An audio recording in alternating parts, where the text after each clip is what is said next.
Las demencias es un grupo muy variado y heterogéneo de padecimientos que incluso hasta el mismo nombre se ha puesto un poquito en duda porque se presta a confundirlo con otras enfermedades pues del sistema nervioso, ¿no? Que la gente las confunde, sobre todo una demencia con lo que podría ser una psicosis, ¿no? De pérdida pues de la capacidad de vincularse con la realidad. Entonces, hoy día también se está empujando a que se conozcan como trastornos neurodegenerativos.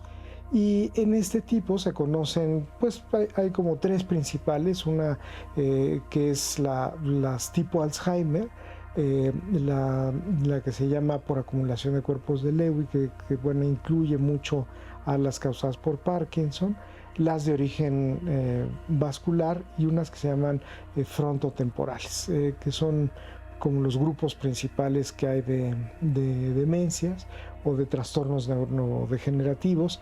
Neurodegenerativos se les llama de esta manera porque el tejido cerebral empieza a morir de forma paulatina o empieza a perderse de manera paulatina a lo largo del tiempo. Y es un proceso que desafortunadamente hasta el día de hoy es irreversible y pues mortal en la gran mayoría de los casos. Varía del curso, o sea, la duración en función del subtipo que sea. Hay algunas que aparecen, que se les llama preseniles, o sea, que aparecen antes de los 60 años y son las más graves, y las que aparecen poseniles o digamos o asociadas a la edad avanzada, pues tienen todas estas variantes y depende del tipo y el curso que van a tener su pronóstico, digamos, ¿no? Gracias por acompañarnos en Diálogos en Confianza. Estamos listos ahora sí para platicar de qué son las demencias. Quiero agradecer a nuestras intérpretes de lengua de señas. Están el día de hoy con nosotros Jimena Raya y Magdalena Alejo. Citlali, ¿cómo estás? Pepe, pues muy contenta, ya sabes, de estar contigo, por supuesto, y en la poderosísima misión que me es encomendada todos los lunes, que es traer pues los comentarios y las dudas de nuestra audiencia, las experiencias que ustedes están teniendo. Recuerden que los estoy atendiendo en nuestras redes sociales. Estamos en Facebook, YouTube, Instagram, tenemos el centro de contacto con la audiencia en donde su opinión es lo más importante. Nuestro tema de esta mañana son demencias. ¿Qué hay con las demencias? ¿Qué hay con el olvido? ¿Le ha pasado que está buscando llaves todo el tiempo y que no sabe dónde están? ¿Que se le pierden a cada rato? ¿Está buscando los lentes que trae puestos? Bueno, pues este tema le interesa y le interesa a toda la gente que usted conoce. Así que disfrute, goce y aprenda con nosotros como cada lunes. Lunes de salud en Diálogos en Confianza. Mi querido Pepe, pues listísima. Les presento a nuestros especialistas que nos acompañan el día de hoy. En primer lugar, el doctor Ramiro Ruiz García. Gracias por estar aquí con nosotros, doctor. Muchas gracias por la invitación. El doctor es especialista en neuropsiquiatría y neurología cognitiva, subdirector de enseñanza del Instituto Nacional de Neurología y Neurocirugía. El doctor Isaac Corona Sevilla. Gracias por estar con nosotros, doctor. Buen día, el placer es mío. Geriatra con alta especialidad en neurogeriatría, adscrito a la Unidad de Atención Integral del Instituto Nacional de Geriatría, profesor titular del curso de especialidad en geriatría en el Hospital General Regional número 72. Y el doctor Francisco Martínez, gracias por estar aquí. Gracias a ustedes. El doctor es médico internista, subespecialista en neurología con alta especialidad en geriatría neurológica, adscrito a la subdirección de psiquiatría del Instituto Nacional de Neuro y Neurocirugía. Doctores, ya vimos la cápsula que se nos explican qué son las demencias, qué tan frecuentes son, porque hay una duda. La gente dice, ¿están aumentando las demencias o están aumentando los diagnósticos porque estamos viviendo más tiempo? ¿Qué nos pueden decir al respecto? Sí, pues yo creo que está aumentando la conciencia de las demencias también, pero también está ocurriendo un fenómeno importante para la ocurrencia de las mismas, que es la inversión de la pirámide poblacional, que sabemos que en los últimos años la base más amplia estaba más amplia y posteriormente conforme va progresando el tiempo, pues bueno, esta base también va a ser cada vez más frecuente los diagnósticos de las personas mayores. Entonces las demencias son también parte de estos diagnósticos que se presentan más frecuentemente en las personas mayores. Normalmente escuchamos hablar de Alzheimer. Alzheimer, podemos decir que es la más frecuente, ya escuchamos que existen otras, si nos las quieren ustedes comentar nada más rápidamente. Y es importante siempre saber cuál es, ponerle un apellido a la demencia. Sí, bueno, hay muchos tipos de demencia, ya platicaremos un poquito más a fondo de la clasificación. El Alzheimer es el prototipo, es la más común, aproximadamente 60-70% de las demencias en personas arriba de 60 años es por Alzheimer. Y el Alzheimer pertenece a una de las enfermedades neurodegenerativas. Hay un tipo de demencias que son las neurodegenerativas, que son las que se mencionaron en la cápsula, pero también hay otros tipos de demencias menos comunes que no son neurodegenerativas. Ok, esto es importante. Tenemos una cápsula que nos habla de la prevalencia de la demencia. Vamos a verla. Se calcula que existen aproximadamente 55 millones de personas viviendo con demencia en el mundo y aproximadamente 1.300.000 aquí en México. Esta cifra se estima que se va a triplicar para 2050, sobre todo en países de ingresos medios y bajos como México, que aún estamos teniendo esta transición demográfica hacia tener más personas adultas mayores. La mayoría de casos se deben a enfermedad de Alzheimer, aproximadamente un 70%, sobre todo siendo la causa mucho más frecuente en personas adultas mayores. No es parte normal tampoco del envejecimiento el desarrollar la demencia, pero podemos observar que ya subiendo de los 80, 90 años, casi un 50% de las personas ya viven con algún tipo de demencia.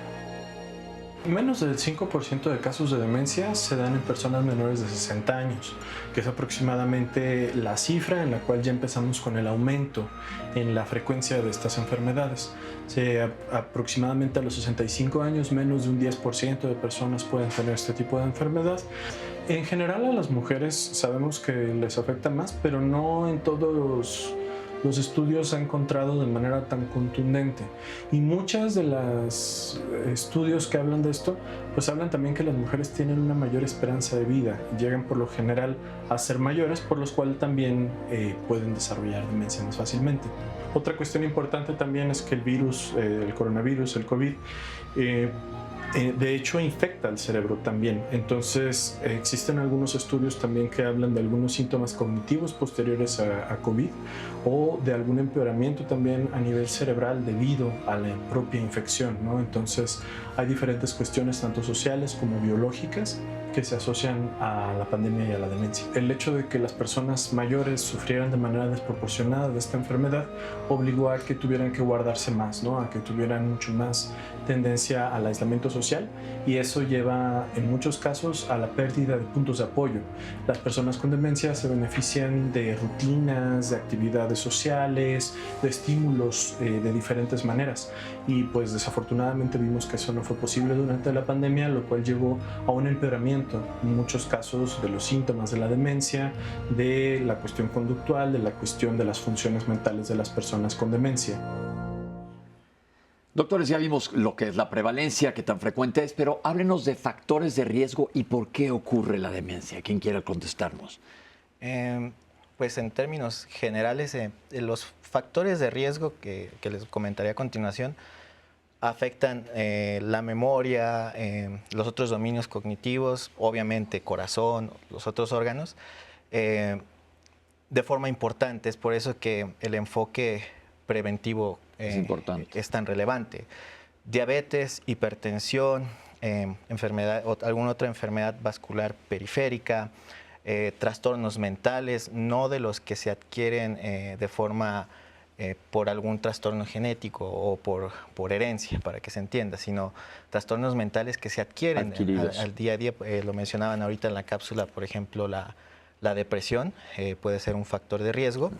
Distintos ámbitos son los que hay que cuidar y o sea, un solo factor de riesgo no te garantiza tener demencia, pero la suma de varios factores de riesgo te va aumentando poco a poco el riesgo, y conforme se va acumulando, pues va siendo peor a largo plazo.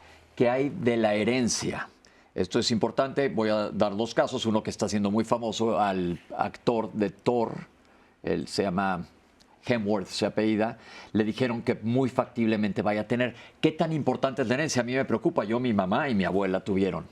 Sí, bueno, hay, digamos, en cuanto a la herencia, en cuanto a los genes que producen, por ejemplo, enfermedad de Alzheimer, que es la más conocida, hay genes que son definitorios de la enfermedad y otros que predisponen a algún riesgo.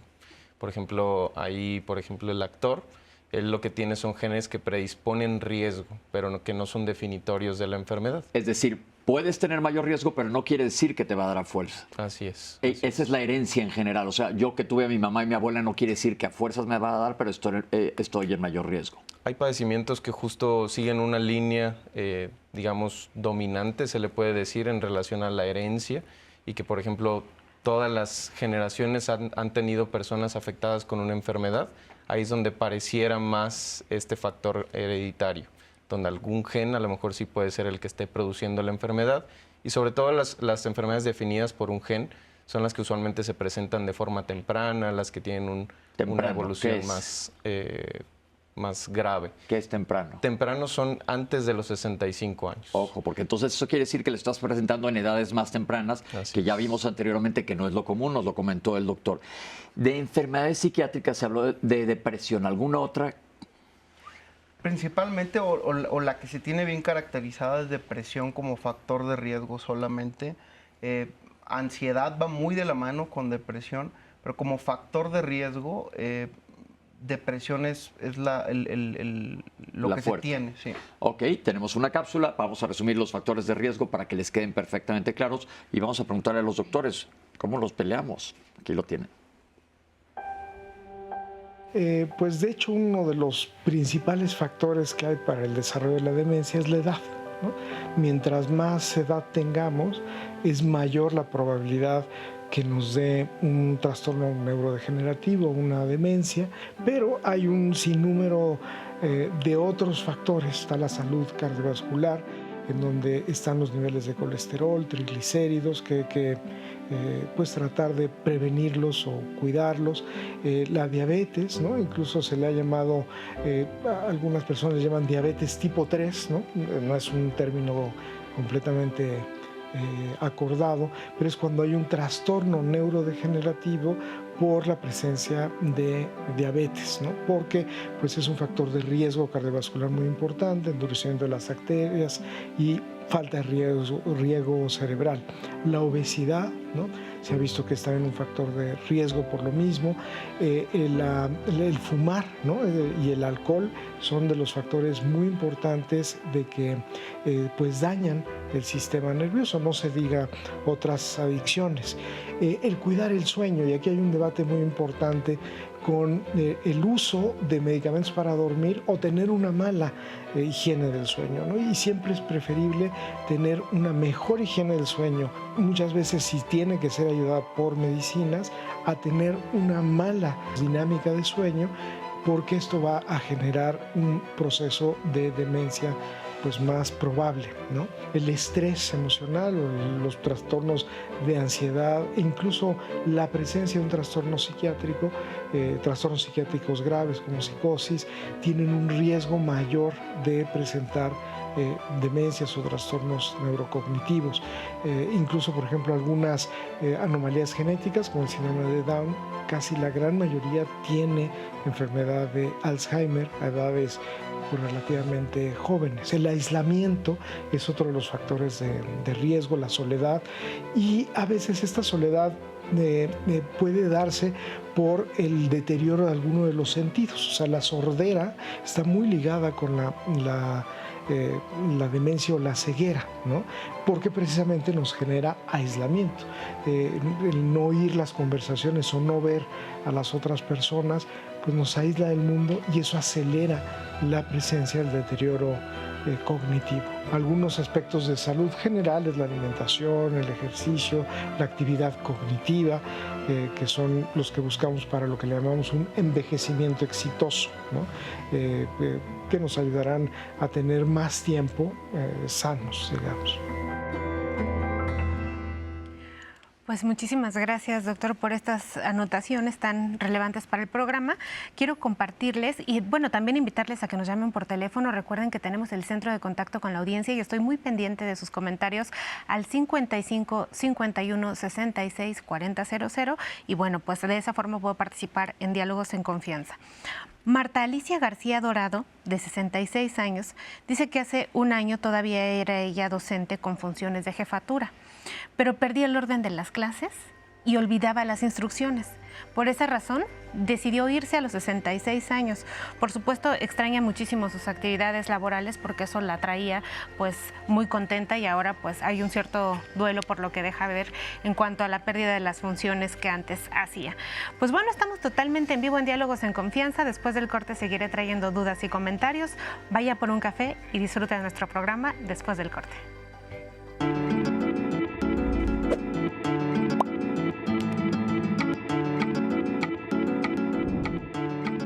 La demencia roba a millones de personas sus recuerdos, su independencia y dignidad. También nos arrebata a los demás a las personas que conocemos y amamos. Necesitamos una acción concertada para que las personas con demencia vivan con apoyo y dignidad. Tedros Adhanom, director general de la Organización Mundial de la Salud.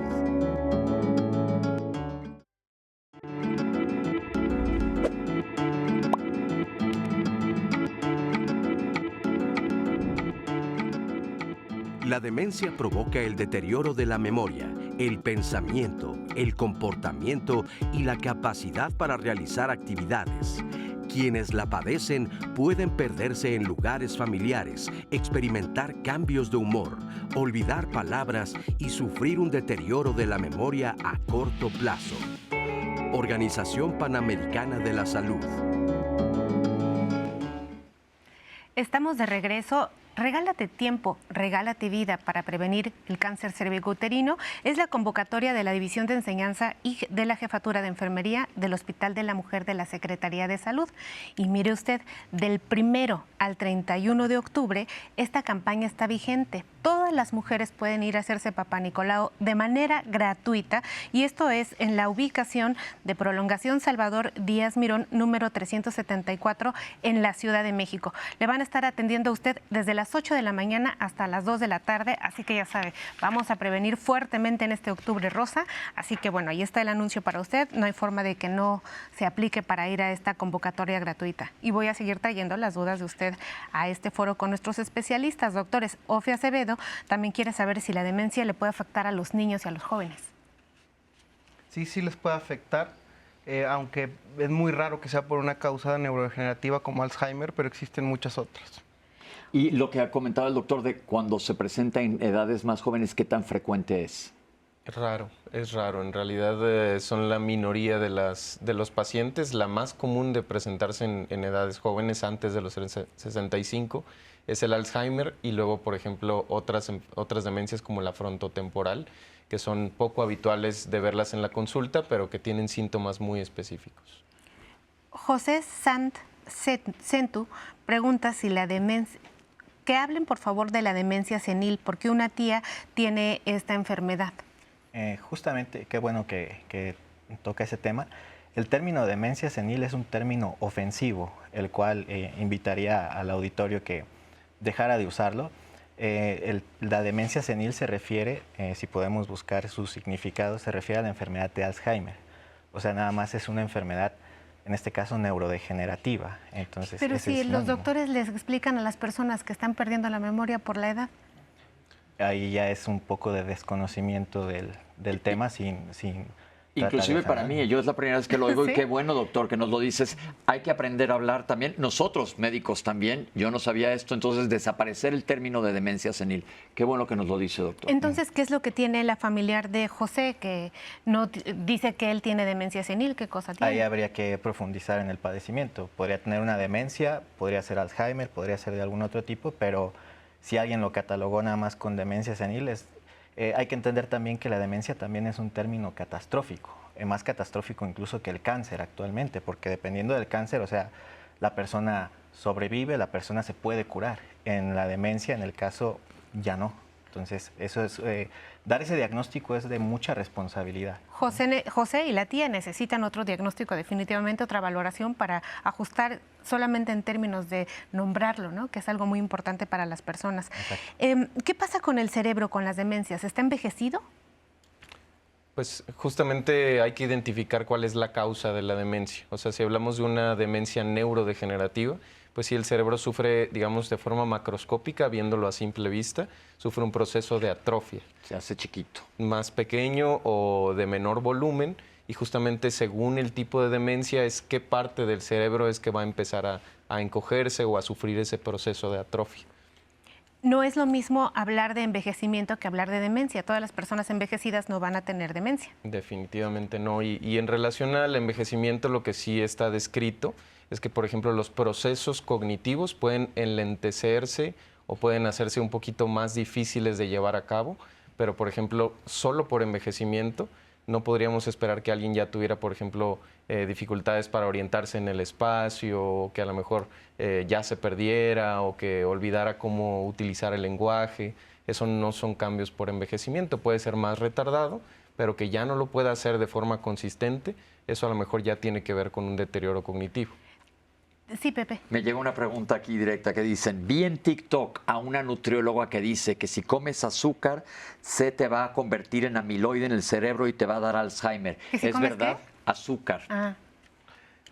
Pues el comer mucho azúcar te puede predisponer a tener otras enfermedades como obesidad, diabetes, y eso simplemente es un factor de riesgo para enfermedad de Pero no Alzheimer. quiere decir que, por ejemplo, en No. Francia estaría todo mundo con No Alzheimer. no quiere decir que el azúcar se va a transformar en amiloide en el cerebro y se va a depositar y eso va a causar Alzheimer, no. Entonces eso es falso, que no los asusten, cuidado con las redes sociales. Muy importante, sí, doctor. Perdón, recientemente se hizo una publicación que las comidas ultraprocesadas también han sido factores de riesgo para presentar demencia, pero no necesariamente el comer una o dos veces o poco frecuente es que ya va a Sí, ocasionar porque demencia. vemos países que viven de comidas ultraprocesadas y no todo el mundo tiene demencia. Por eso Eso comentábamos aumenta el riesgo. que es una suma de factores, no nada más uno en sí. Pero entre más natural y más sencillo podamos Sano. comer, pues sano se puede, digamos que es mejor para cualquier enfermedad y lo decimos aquí cada lunes, ¿no, Pepe? Sí, doctor, quería decir- Sí, de hecho en Latinoamérica justo se hizo una investigación hace poco tiempo, este mismo año, y se encontró que más que los factores de riesgo más fuertes en Latinoamérica, incluyendo México, más que la obesidad y los factores cardiovasculares, que sí son un factor de riesgo a considerar, más que eso es la desigualdad social. Muchas veces la gente con estratos socioeconómicos menos favorables, menos educación, menos acceso, por ejemplo, a atención a salud mental o atención a salud en estados más precoces cuando ellos son jóvenes.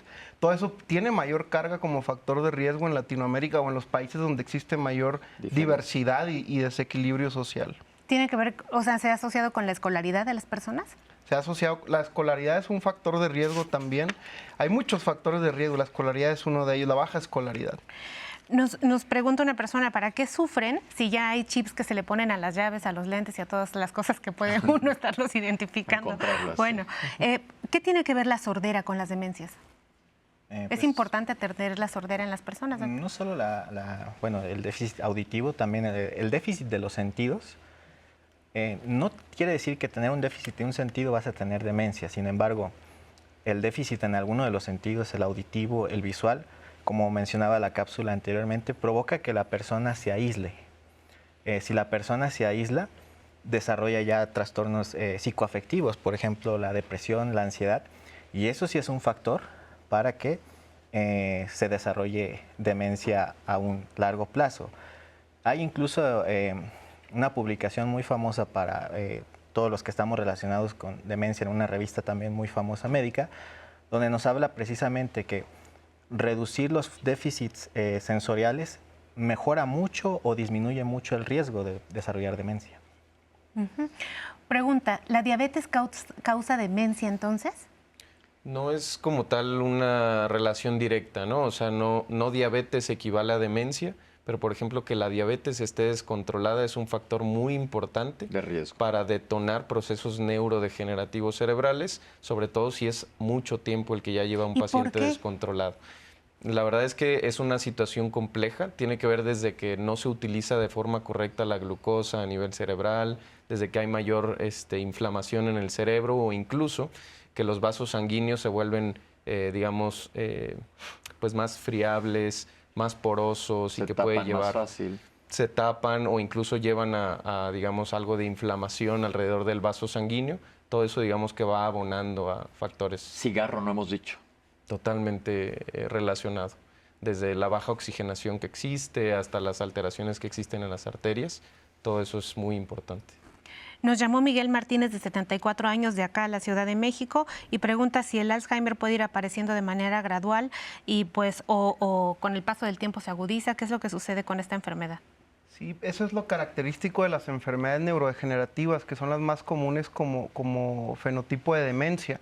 Entonces es un gran problema porque eso, al irse perdiendo la memoria u otra capacidad cognitiva muy gradualmente, eso hace muy difícil para la persona que vive con esa misma persona identificarlo. Muchas veces, como es tan gradual, uno no se da cuenta y lo normaliza. Es como cuando alguien sube de peso o baja de peso y tú vives con una persona y no se dan cuenta, pero ves a otro familiar que no vive contigo y dices, oye, estás bien subido de peso ya, ¿no? Más o menos esto pasa, es difícil de detectarlo. Por eso creo yo que ante cualquier identificación de un síntoma, es muy importante si acudir a una valoración porque podemos estar todavía en etapas tempranas, ¿no? Y ahí, si me permiten agregar, ahí hay la responsabilidad de acudir con alguien que conozca del tema, de las demencias, porque decir demencia abarca bastantes, seguramente ahorita tocaremos el tema, pero dependiendo del tipo de demencia, también hay una historia natural de la enfermedad. Si yo diagnostico Alzheimer, espero que viva, si es que no ocurre alguna otra cosa, tanta cantidad de años. Pero si yo diagnostico otro tipo de demencia, la cantidad de años se reduce y eso nos da parámetros para explicarle tanto al paciente como a los familiares cómo va a ir evolucionando esto para que nada les caiga de sorpresa. Doctor, particularmente esto que usted menciona llama la atención porque tenemos muchas zonas del país en donde no hay especialistas en neurología, en psiquiatría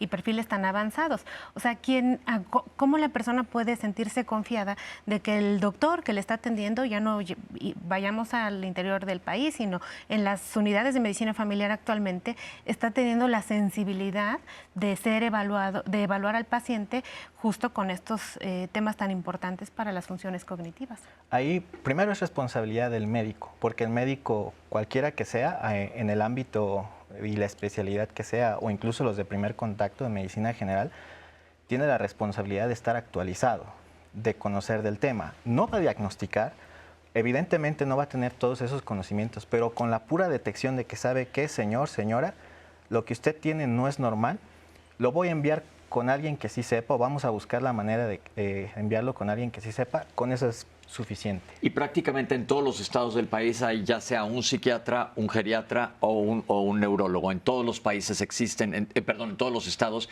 entonces para que se acerquen con las personas que saben sobre el tema. Llamada anónima. A su mamá le detectaron manchas grises en el cerebro.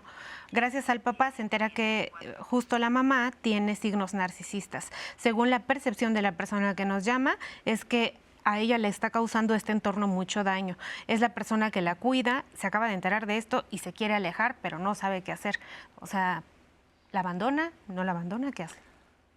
Híjole, yo creo que lo ideal sería que vayan con un especialista y que les den la atención, porque hemos hablado en otros programas que los pueden buscar en YouTube de la importancia del cuidador primario de una persona con demencia, que esto es muy importante. Si nos pueden comentar algo al respecto, doctores. Sí.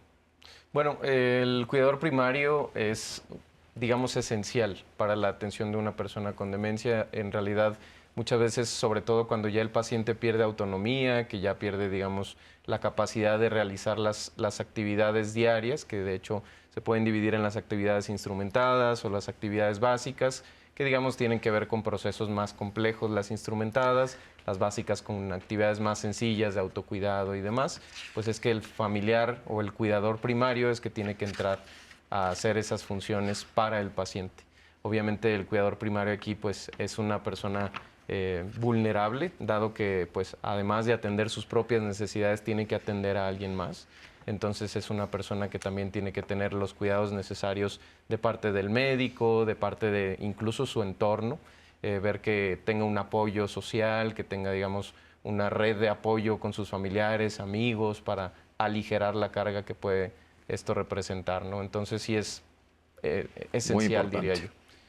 Tenemos un material, una cápsula en donde hablamos del síntoma y un testimonio muy importante que nos va a ayudar a aterrizar este tema de demencias. Vamos a verla. La categoría diagnóstica es bastante amplia, sin embargo, algunas de estas comparten muchos de estos síntomas clínicos, ¿no? En la enfermedad de Alzheimer, que es la demencia más prevalente en el mundo, pues incluye cambios en la memoria reciente o lo que llamamos la memoria episódica. Esto quiere decir, por ejemplo, olvidar citas, olvidar con quién quedé, olvidar pagar las cuentas bancarias, los servicios de casa, la toma de medicamentos, o por ejemplo extraviar objetos de uso cotidiano, ¿no? Soy Hortensia González y cuidé a mi hermana con la enfermedad de Alzheimer por más de 2 años. Ella se llamaba María del Socorro Lourdes González. Constantemente perdía las llaves. Se le hizo la resonancia y ahí fue cuando más confirmaron de lo mal que ella estaba. Aparte de eso, tenía líquido en el cerebro. En algunos casos puede haber una dificultad para poder establecer relaciones espacio-tiempo. Esto quiere decir, habrá una dificultad para saber si yo vi a una persona el día de ayer, la vi hace un mes o la vi hace un año, ¿no? Ya en fases quizás un poco más avanzadas, podría haber olvidos más graves, ¿no? Que ya podrían poner en riesgo la integridad del paciente, de sus familiares o de terceros, ¿no? La que estaba con ella era una cuñada, hasta que ella me llamó y me dijo que se había perdido para ir a pagar un recibo de teléfono, 1 hora y no llegaba al departamento. Entonces ella ya confesó que se había perdido. Pidió ahí por la calle que le dijeran dónde, ella más o menos les dio datos de dónde era el lugar, pero sí logró llegar al departamento. Uno de los síntomas más frecuentes es depresión, ansiedad, apatía, incluso pues una gran falta de motivación o una ausencia, digamos, como de una conducta dirigida a una meta. Puede haber irritabilidad, impulsividad, es decir, no planear o no prever las consecuencias que podría tener un acto. Puede haber alucinaciones, tanto en modalidad auditiva como en modalidad visual, y en algunos casos incluso ideas delirantes. Pero sí tenía arranques de agresividad, miedos. Sentía que había fantasmas aquí en la casa. Eso sí era muy notorio y que no podía dormir. Sin embargo, la conducta es una de las cosas que más desgaste genera, pues tanto en el paciente como en sus cuidadores, en la gente que está cercana al paciente. Cuando se agravó más fue cuando se jubiló, pues ya la ayudaba a bañarse, en la mañana levantarle para vestirla, para todo, para que desayunara, darle de comer. Posteriormente, poco a poco, empezó a no querer comer. Ya después, tanto las pastillas como los alimentos eran a base de jeringa. En algunos pacientes también hay una dificultad con el paso del tiempo para poder deglutir. Por lo tanto, esto puede dar lugar a procesos graves, como por ejemplo una neumonía por aspiración, que podría tener un desenlace al final fatal. Entonces llamé a la Cruz Roja y ahí ellos fueron los que vieron y me dijo, su hermana tiene neumonía. Todavía duró esa semana y el viernes 15 de febrero fue cuando falleció en la noche. Estamos viendo, doctores, que hay una grandísima variedad de síntomas. Ya nos han dicho cuándo ir. Ahora, lo importante es, causa mucha frustración en la familia este tipo de síntomas. Y aquí voy a poner mi ejemplo personal. Nosotros con mi mamá nos desesperábamos horriblemente. ¿Qué le podemos decir a los familiares que empiezan a notar esto? Porque el paciente, si bien el deterioro, como comentó el doctor, es lento, pero es progresivo, y tú no te das cuenta, a lo mejor como familiar, es lo que decías del peso. Tú que ves a alguien que no has visto en 10 años, puedes decirle, oye, bajaste de peso, subiste de peso. Pero el que lo ve diario dice, me está haciendo berrinche, no se quiere salir. Mi mamá no quería salirse de la cama, no quería abrir las cortinas. Y de modo que aquí lo diga, perdón hermanos, pero nos dábamos unas broncas terribles. ¿Qué le podemos decir a la familia? Sí, creo que uno de los primeros pasos es que se entiendan los síntomas, porque no son los mismos para todos los pacientes.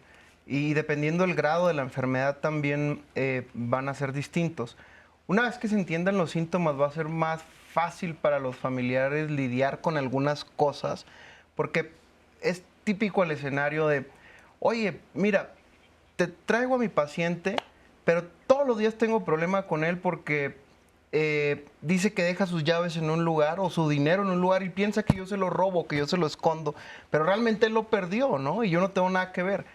Aquí la cosa es que en un paciente que tiene un problema de memoria muy severo, pues no se va a acordar dónde dejó el dinero y para él la realidad va a ser que esta persona se lo está robando, ¿no? Entonces muchas veces no es tan benéfico estar como alegándole al propio familiar o tratando de pelear por este tipo de situaciones.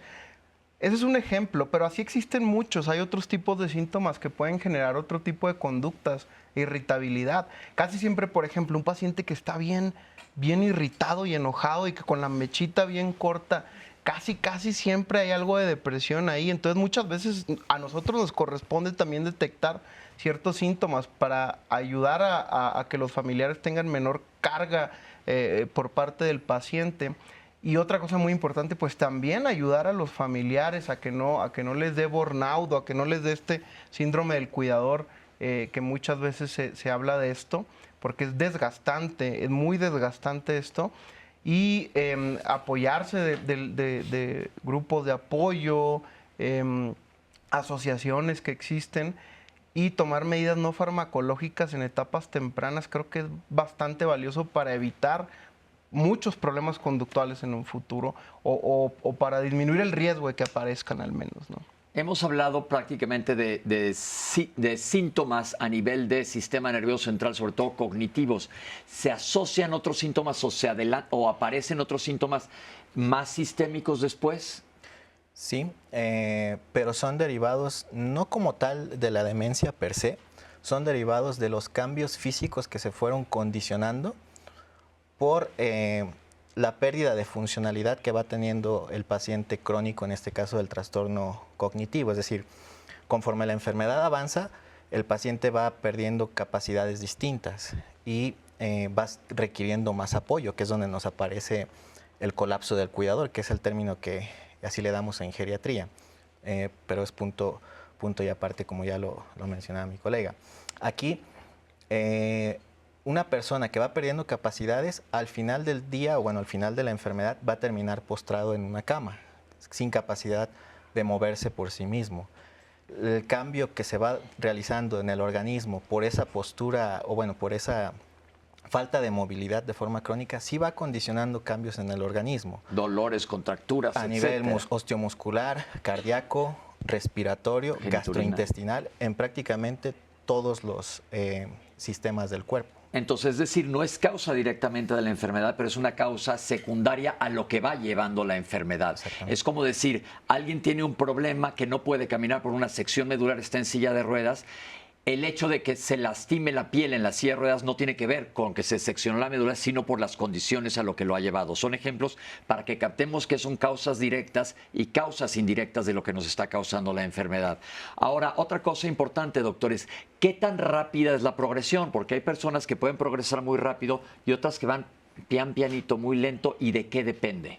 Sí, pues es muy variable, desde el origen de la enfermedad. Por ejemplo, si es una causa genética, usualmente eso condiciona que la progresión sea más rápida, que digamos el proceso degenerativo sea más pronunciado, incluso eso se puede ver por estudios de imagen y demás, o también que sean otros factores que no estén controlados, entre ellos pues las enfermedades crónicas, que el paciente esté con un proceso, digamos, conductual persistente, que no esté manejado y poco a poco lleve a otro tipo de complicaciones. Ok, y esto es importante, por eso es clave que tanto el paciente como el familiar estén muy en contacto con el médico. Ya vimos que es una enfermedad que se trata por varios médicos, pero que se diagnostique por uno, ¿quién lo referirá? Ya sea con el neurólogo, el psiquiatra, en caso que sea el geriatra, o al revés, cualquiera de las modificaciones que existen. Nosotros vamos a irnos y vamos a regresar a hablar de cómo se diagnostica esta enfermedad. ¿Existe una prueba específica para diagnosticarla? Y sobre todo ver qué se le puede ofrecer a un paciente, cómo manejo. ¿Y se cura esta enfermedad? ¿Podemos revertir los síntomas o podemos hacerlos lentos? Y otra pregunta que me hacen mucho, ¿es una enfermedad que es mortal? Ahorita que regresemos aquí en Diálogos en Confianza se los vamos a explicar todo esto. No se vayan, vamos a hacer nuestro último bloque.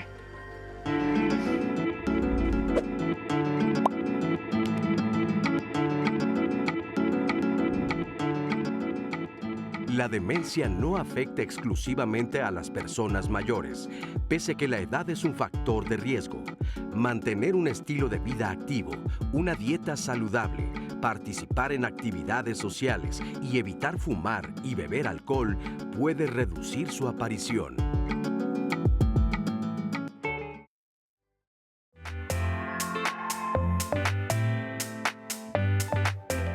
El Alzheimer es el prototipo, es la más común, aproximadamente 60-70% de las demencias en personas arriba de 60 años. Y el Alzheimer pertenece a una de las enfermedades neurodegenerativas, pero también hay otros tipos de demencias menos comunes que no son neurodegenerativas. Los factores de riesgo que les comentaré a continuación afectan la memoria, los otros dominios cognitivos, obviamente corazón, diabetes, hipertensión, enfermedad o alguna otra enfermedad vascular periférica, trastornos mentales, no de los que se adquieren de forma por algún trastorno genético o por herencia. Un solo factor de riesgo no te garantiza tener demencia, pero la suma de varios factores de riesgo te va aumentando poco a poco el riesgo. En cuanto a la herencia, en cuanto a los genes que producen, por ejemplo, enfermedad de Alzheimer, que es la más conocida, hay genes que son definitorios de la enfermedad y otros que predisponen a algún riesgo.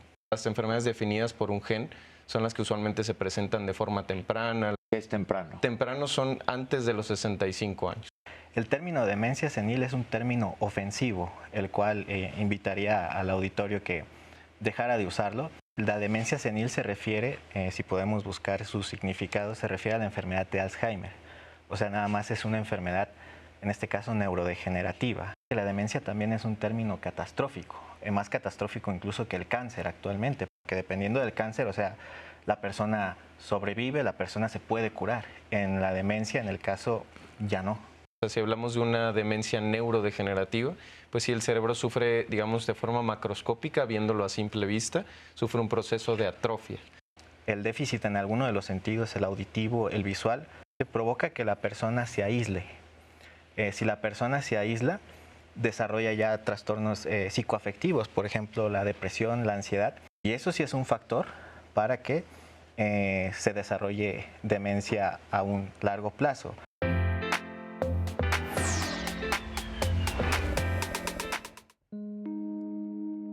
El diagnóstico de una demencia empieza por la historia clínica. Siempre tenemos que entender el contexto en el que se da esta enfermedad, la edad, los factores de riesgo, todas las situaciones que fueron ocurriendo, los síntomas, cómo iniciaron y cómo fueron evolucionando. Una vez que se tiene una historia clínica muy minuciosa, se puede complementar con algunos estudios para ver cómo está mi tiroides, cómo está funcionando mi hígado, mi riñón, algunas situaciones que también pueden llegar a afectar mi función mental. Si se descarta todo esto, otros estudios también que pueden apoyar ese diagnóstico clínico son los estudios de neuroimagen. La resonancia magnética es muy útil porque me permite ver qué áreas del cerebro han ido perdiendo volumen, por ejemplo, o qué áreas del cerebro tienen infartitos o algunas otras causas de daño a nivel cerebral. Y en algunos casos también incluso podemos llegar a requerir estudios más sofisticados. No es la regla. Sin embargo, cuando de plano son casos muy complejos de abordar, muy atípicos en su presentación clínica, entonces contamos con algunos estudios como la tomografía de emisión por positrones, PET, que es un estudio que me permite ver el metabolismo en algunas áreas cerebrales, cómo se está consumiendo el azúcar en algunas áreas cerebrales, y eso me permite entender qué áreas pueden estar teniendo daño o neurodegeneración. Algunos estudios también, por ejemplo, de líquido cefalorraquídeo, punciones lumbares que me permiten ver cuál es la composición de células o si existen infecciones o si existen anticuerpos anormales en el líquido cefalorraquídeo, pues que es el líquido que entra directamente al cerebro, y otros muchos estudios que pueden ser relevantes, pero que, repito, se reservan para sospechas muy específicas, para casos poco típicos. Si yo observo un cambio en mi función mental que ya empieza a deteriorar mis actividades del día a día, sí es muy importante que yo tenga alguna evaluación clínica. La importancia de esto, primero, pues es descartar algunas cosas que pudieran ser tratables, ¿no? Quizá yo estoy tomando medicamentos que están afectando mi función mental, quizá también puedo estar teniendo alguna enfermedad, por ejemplo, endógena endocrina o algún otro tipo de enfermedad que está afectando mi cognición, y si corrijo eso, quizá tengo oportunidad de volver a funcionar bien. Pero incluso en los casos en los cuales hay una cuestión neurodegenerativa o algún daño que no podemos revertir, de todas maneras es muy importante hacer un diagnóstico oportuno, porque esto me permite también planear para el futuro, permite que mi familia reciba también la información más relevante y permite también ir observando algunas complicaciones que se pueden dar con estas enfermedades, tanto médicas como de mi consulta. Y el tener ese tipo de intervención va a beneficiar mi calidad de vida como paciente y la de las personas que están a mi alrededor. Muchísimas gracias por la ayuda a todos los doctores para poder lograr pues esta misión de brindarles a usted información confiable a través de nuestras cápsulas. Y voy a seguir trayendo las dudas de la audiencia. Un testimonio anónimo. Dice que en la familia, una tía de 50 años empezó a desconfiar de toda la familia y jurar que su esposo e hijo la querían matar y le querían quitar su casa. Y hasta amenazaba con matar a su esposo. ¿Cómo se procede? ¿Obligarla a ir al doctor sería una opción? ¿Eso no caería en violencia contra la propia paciente? ¿Qué se puede hacer? Sí se recomienda, digamos, no obligarla, no sería como tal la palabra que yo utilizaría. Tal vez tratar de convencerla, porque suena como que hubo un cambio muy abrupto de su personalidad o de su pensamiento. Y entonces eso sí se tiene que evaluar, porque pueden ser muchísimas causas que ocasionan esos síntomas. Normalmente cuando un paciente tiene un síndrome en el que no lo hace capaz a él de tomar decisiones y su juicio está alterado, te voy a poner un ejemplo tal vez de un paciente con psicosis que está dentro de sus ideas delirantes, tiene que matar a personas por algo que él está pensando. Entonces eso es muy riesgoso tanto para él como para otras personas, y ahí urgentemente se tiene que llevar a esa persona a valoración médica. Luluz Care Spa, así como otras personas, voy a unir aquí el comentario, tomó pregabalina por 3 años y notó que esto se asociaba con olvidos. ¿Tiene algo que ver? Sí, totalmente. De hecho, perdón, todos los medicamentos que ocasionan algo de sedación pueden dar cierto impacto en las funciones cognitivas, sobre todo este tipo de medicamentos que se utilizan, hay veces para dolor, hay veces para, muy atípico, pero para crisis epilépticas o algún otro tipo de funciones como neuropatías, mejorar la ansiedad, neuropatía. Se tienen que dosificar muy gradualmente para no ocasionar estos efectos secundarios. ¿Y medicamentos para dormir? Sí, justamente. De hecho, dentro de los más comunes que pueden impactar dentro del funcionamiento cognitivo, pues pueden ser las derivadas de benzodiazepinas, que tienen su indicación. Obviamente, el adulto mayor no es que no pueda tomarlas, pero tiene que ser una indicación muy precisa y usualmente pues un tiempo breve. Precisamente hay una cantidad impresionante de personas mayores que usan hipnóticos o que utilizan sedantes, sí, y que además tienen demencias. Sí. Ese es uno de los problemas principales derivados a veces del primer nivel y por no tener una referencia directa a quién puede valorar a este paciente y ayudarlo. El uso de los medicamentos para dormir, lo malo es que no nada más se le prescriben al adulto mayor. A veces uno puede ir a consulta a sus 30, 40 años, no puede dormir por distintas causas. Lo más fácil es prescribir estos medicamentos, el clonazepam, el lorazepam, el diazepam, todo esto, de a cuartito, de a media tableta. Lo malo es que esto se prolonga, a veces vemos adultos mayores que lo han tomado por 30, 40 años. Es real. Ese es un factor de riesgo que sí se asocia a deterioro, en este caso cognitivo, para que se tome también en cuenta que no es tomar por tomar, tiene que tener una indicación y a veces está totalmente descontrolado el empleo de estos medicamentos, Y un desafortunadamente. seguimiento, ¿no? Que creo que también es muy valioso. José Manuel Ríos, de 46 años, nos llamó de Toluca, Estado de México.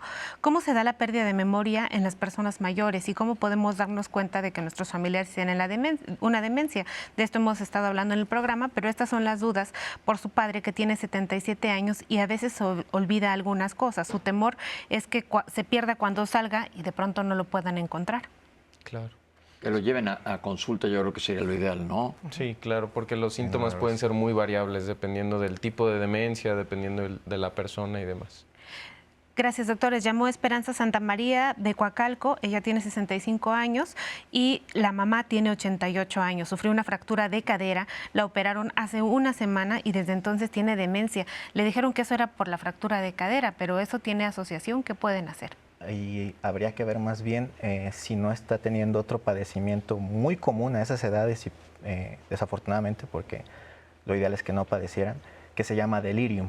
Entonces, si la persona no tenía ningún problema cognitivo antes, la operaron y de repente tiene este problema, va a ser algo potencialmente reversible. Seguramente ahí hay algo que está ocasionando que la señora tenga los síntomas, o no está evacuando, o no le dieron los medicamentos, y tomaba algún otro medicamento que... El mismo trauma quirúrgico. O sea, siempre hay una causa desencadenante, entonces también ahí la tenían que valorar. ¿Y cuánto tiempo duran las personas con delirium?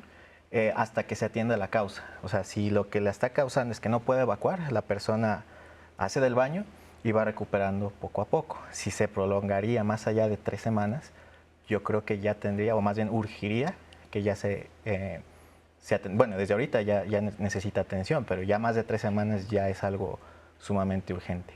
Gracias, doctor. Felipe Valdés nos llamó desde la Ciudad de México. Ha padecido dolores de cabeza de 1 año hacia la fecha. Son esporádicos, pero le causan debilidad, vómito y dura hasta 2 días. Él fue al médico, le mandó a hacer una tomografía y bueno, les pregunta qué muestra este estudio. ¿Es realmente valioso? ¿Los productos químicos que se ocupan en las labores domésticas pueden afectar el cerebro?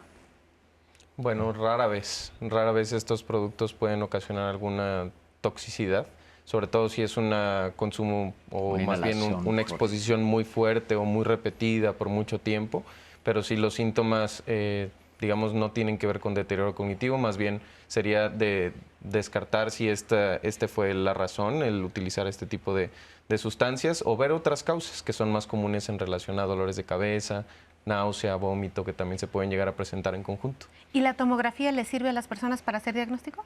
Sí, claro.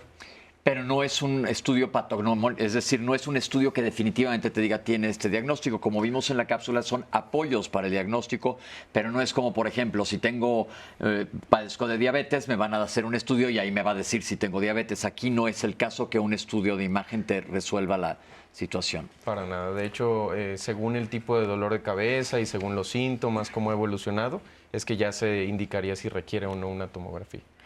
Edith Bautista acaba de sepultar a su mamá el 2 de octubre. Su mamá tenía demencia y la cuidó durante 8 años. Es un problema degenerativo y muy lento, nos dice. Ella recomienda que los tratamientos sean con mucho cariño, ya que están ante enfermos que no hacen las cosas y que no hacen las cosas a propósito. Hay que tener la conciencia de que pues lo que se puede hacer está en las manos de los cuidadores muchas ocasiones. Pide que su mamá descanse en paz y bueno, ella dice que está en paz. Tienes toda la razón, qué bueno que lo dices. Y aquí importa lo que acaban de comentar los doctores del cuidador primario. Existen muchas asociaciones que te pueden ayudar si eres el cuidador primario para pelear esto que nos pasó a nosotros, que les decía, esta furia, estas desesperaciones, etcétera. El cuidador primario requiere la misma atención casi o más que el paciente. Te recomendamos que veas el programa que ya tenemos en nuestra aplicación el 11 más o en YouTube sobre este problema. Julieta, de 92 años. ¿En los casos de demencia extrema se puede tomar como alternativa la muerte asistida? No, no en nuestro país. En nuestro país no está admitido. No está legal. No hay un proceso bien formulado ni estandarizado, entonces no se puede. ¿La demencia puede ser por anemia? Pregunta Patricia Soria. La demencia no, pero la anemia a ciertos niveles de hemoglobina sí se asocia más bien a algún trastornito cognitivo, pues, problema de memoria, algo, pero no quiere decir que con eso ya tienes demencia. Sí hay que corregirla, eso sí. Selene Arces, ¿el juego de palabras, crucigramas, sopa de letras, música protegen contra el olvido? De hecho, digamos que es parte de las indicaciones que damos a todo paciente con deterioro cognitivo. Desde el atender las patologías de base, digamos, padecimientos crónicos como diabetes, hipertensión, el que un paciente pueda dormir bien y que tenga algo de estimulación cognitiva, ya sea que si el paciente disfruta el hacer ese tipo de tareas, pues puede hacerlas. Si hay gente que disfruta más bailar, hay gente que disfruta escuchar música, hay gente que se estimula más, por ejemplo, con la interacción social, pero eso sí debe de existir. Sí, Pepe. ¿No? Si tienen Bien. más preguntas antes de otra cápsula. Silvia Orihuela les pregunta cómo puede detectar rasgos de aislamiento. Su mamá generalmente está con ella, la deja sola en algunas ocasiones cuando ella misma pues debe de ir a hacer sus actividades personales. La señora se sirve su comida y le hizo una libreta con las tomas de medicamentos, lo hace bien, se baña sola, no usa pañal y bueno, se ayuda con un bastón. Tiene 93 años y dice que aproximadamente un año en donde empezó con un pujido, como si algo le estuviera pasando o algo le doliera. Le parece que no sabe qué le está pasando, le preocupa y no se acostumbra con los auxiliares auditivos. Ella tiene la presión arterial bien controlada, con doble lesión aórtica, no convive con diabetes y les da las gracias por atender este comentario. Perfecto. Pues yo creo que vaya a una valoración con cualquiera de nuestros médicos que están el día de hoy aquí. Y justo en lo que comentó el doctor, tenemos una cápsula sobre la rehabilitación cognitiva. Vamos a verla. Hablar de rehabilitación supone de alguna manera restaurar, compensar o sustituir alguna función, es decir, alguna función cognitiva que se ha perdido, alguna función motora, por ejemplo, en alguna lesión o en algún infarto, ¿no? Por otro lado, la estimulación tiene el objetivo más bien de mantener o postergar este nivel de funcionamiento que el paciente aún mantiene, ¿no? Posiblemente aún mantenga cierta capacidad pues, para sus procesos de memoria, procesos atencionales, para comunicarse y para ser independiente. Entonces, el objetivo que tiene la estimulación es mantener el mayor tiempo posible estable a nuestro paciente, ¿no? La reserva cognitiva tiene que ver con la capacidad que tiene nuestro cerebro de tolerar ciertos insultos o cierto daño, ¿no? Y en ese sentido, mantener al paciente todavía funcional, es decir, como si tuviera una función compensatoria. Un ejemplo de esto, digamos, alguien que tiene una alta reserva cognitiva, posiblemente podría ser aquel que tuvo un nivel educativo pues bastante significativo, que se mantuvo activo desde el punto de vista cognitivo por mucho tiempo, que en su trabajo demandaba un esfuerzo cognitivo constante, que estuvo involucrado quizás en actividades lúdicas, ¿no? Por ejemplo, aprender un instrumento o, por ejemplo, jugar ajedrez o alguna estrategia de esta índole. Gente que se dedicó a aprender idiomas, ¿no? Por ejemplo, el bilingüismo también podría tener una función importante en la reserva cognitiva. Es en eso en lo que también va a tener un impacto la estimulación cognitiva, tratar de mantener esa reserva el mayor tiempo posible. Sin embargo, llegado cierto momento, en algunos pacientes esta reserva terminará por vencerse, ¿no? Cambia mucho cuando vemos el lado contrario, alguien que no se mantuvo estimulado, que quizás sus demandas laborales o lo que él realizaba en el día a día no requería tanto esfuerzo mental, ¿no? Entonces, en estos casos, o por ejemplo en el caso de analfabetismo, va a haber los síntomas clínicos van a ser mucho más evidentes de manera más temprana, porque quizás no va a haber algo que esté compensando, ¿no? La verdad es que no existe un programa único, un programa universal para todos los tipos de demencia. Cada programa tendrá que adaptarse dependiendo del nivel de afección cognitiva. Es decir, hacemos nosotros una buena mancuerna con neuropsicología, quien por ejemplo, nos puede decir cuál es el patrón de afección cognitiva que tiene nuestro paciente, si predomina la memoria, si predominan las fallas del lenguaje, de la atención o de otros procesos mentales, y en función de ello, digamos, establecer algunas herramientas que podrían estimular más esa función.